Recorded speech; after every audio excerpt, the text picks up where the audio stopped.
If you are seeking validation from others, feel awkward and nervous in any social situation, and wants to improve your confidence, walk into any room with absolute radiance, and make friends that actually align with who you are, then I am so happy that you clicked on this video. The true meaning of confidence often gets distorted, leaving us with absolutely no idea how to actually embody the confident person that we've always dreamed of becoming. I've watched countless videos, read many books and articles, and experimented with several techniques in my own life, and I'm here to tell you how to actually become your most confident self. Please follow my Instagram at mindfully.safia, where I give more actionable tips, advice, quotes, affirmations, and answer your questions about different topics. Let's get straight into the video. The true meaning of self-confidence. Self-confidence is not being an extrovert. Self-confidence is not being talkative or being the center of attention in every room where you're always the one talking. This is not what self-confidence is. Self-confidence is keeping the promises you make for yourself, showing up in all areas of your life, taking care of yourself mentally and physically, working towards your goals. Self-confidence is when you can truthfully say, I don't care what others think.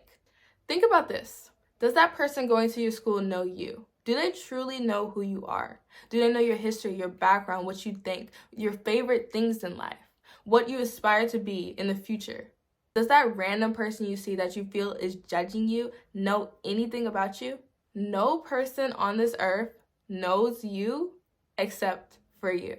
Nobody knows your true story, what you've been through, your goals and aspirations, your history, everything about you like you.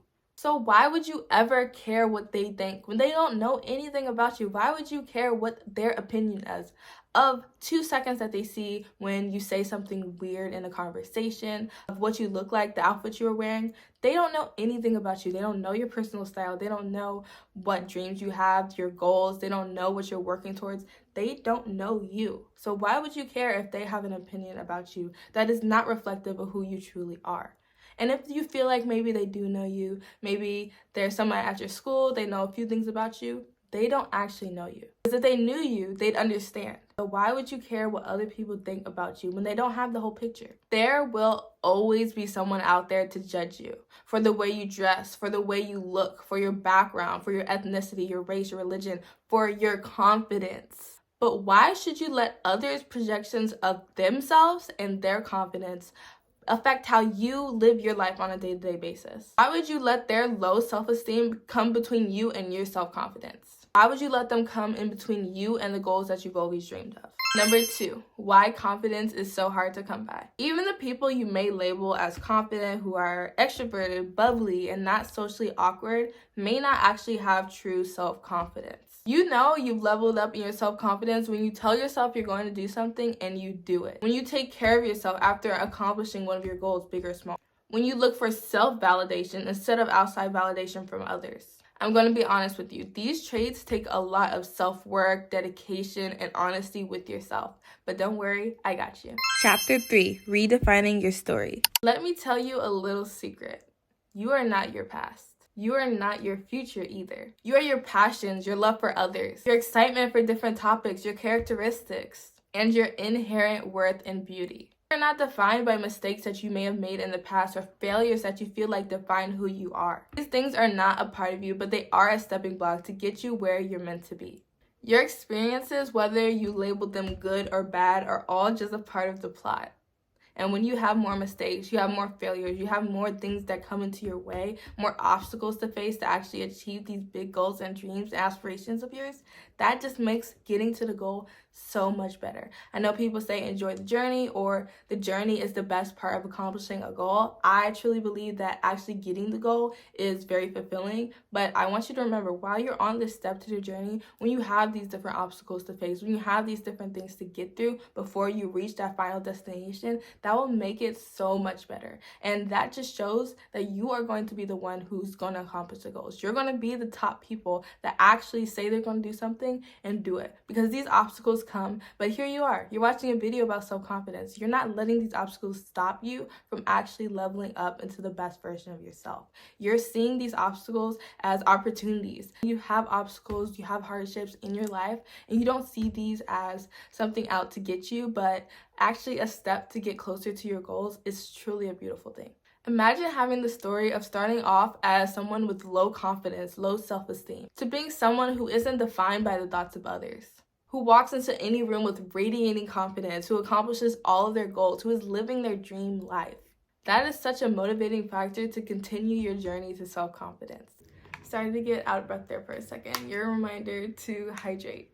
You don't have to be like how you were 3 months ago, 2 weeks ago, or even 2 minutes ago. You can completely transform yourself just by making an intention. It might seem like a big drastic change, but I promise you, if you change your mindset and follow the steps that I'm about to say, you will be able to transform into a confident person like that. Let me tell you a little story about myself. I had never interviewed before. I had never talked to somebody in a professional manner. I have never even wore business professional dress, ever.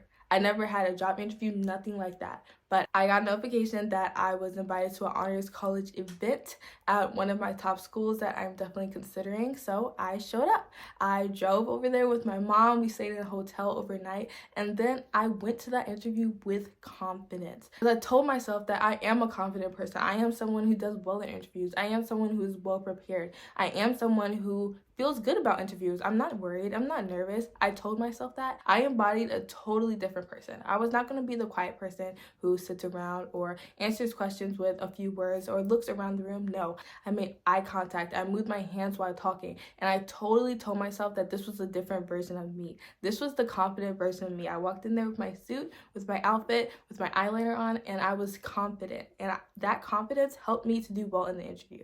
Just because I told myself that's how I was going to show up in that area of my life. If you want to be your most confident self, give compliments to other people, know your self-worth, not care what other people think, and actually express your true opinion, then you can start that right now. Identify as a confident person, as someone who keeps promises to themselves and then set goals and work to achieve them.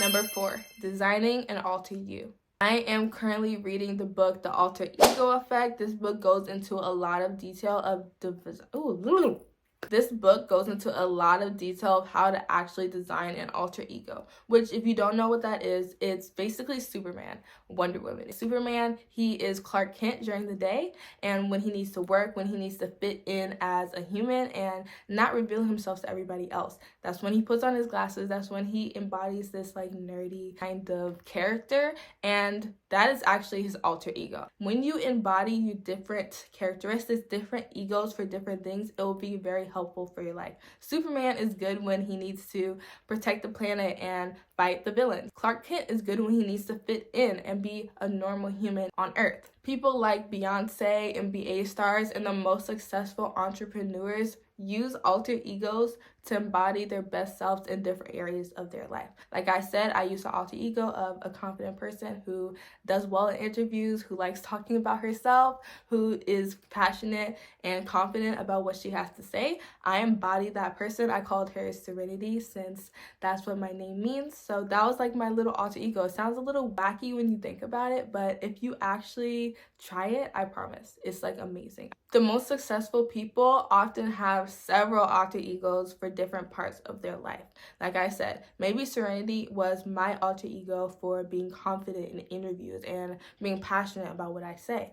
But I might need another alter ego for when I'm handling my little siblings, when I want to be more patient, when I want to play with them more often. I may name that a different thing and totally embody different traits for that area of my life. Like imagine, you just get to design who you are, how you want to show up in each area of your life. That is so amazing. And what I want you to do is think about where you want to be more confident.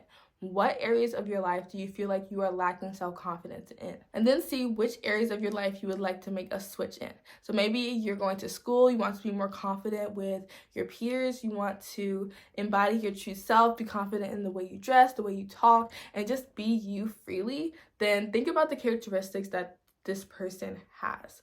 Does she listen when other people say rude things to her, or does she just simply ignore them because they don't know her? You know exactly how the most confident version of yourself behaves. You already have this in your mind. You just need to have those traits and have that as your alter ego that you embody when you enter these situations. Number 5 is practice makes progress. It doesn't make perfect. You're not going to be perfect in any area of your life. Even the people that you may think are perfect, they're never perfect. They're always a work in progress. That's why I say practice makes progress. So put yourself in different situations where you can embody this alter ego. Remember, self-confidence is not caring what other people think and showing up for yourself, keeping the promises you make for yourself. So make promises to yourself and actually show yourself that you can stay true to these things. Say that you're going to wake up at a certain time and don't keep snoozing your alarm, and show yourself that you can keep the promises that you make to yourself. If you're working hard to achieve a goal and you tell yourself that you're going to give yourself a break after, you're going to rest, you're going to let yourself recharge. Don't finish that assignment and then go back and start something new. No, you said you're going to do it, and it's going to happen. And that's actually the secret to achieving your goals. Because if you say you're going to do these steps to achieve your goals and you actually do it, that's how you will get closer. Last but not least is affirmations. Affirmations are so helpful for embodying your dream self and actually leveling up in your self-confidence. When you tell yourself that you're beautiful, that you're hardworking, that you're worthy, and you tell yourself these things every single day, you will start to believe it. And once you believe it subconsciously, you will believe it consciously, and that will be how you can actually show up as this confident version of yourself. If you would like some affirmations, definitely check out my podcast series, The Girl Motto, on the Spill Podcast with Vivian Rose, where I give weekly affirmations, weekly motivation, and just all things inspirational and self-development. Definitely go check that out. It will be linked down below. But that is the end of today's video. I hope you guys enjoy and learn something new. Please comment your favorite part of the video or some videos you'd like to see next. I love you guys so much. Mwah.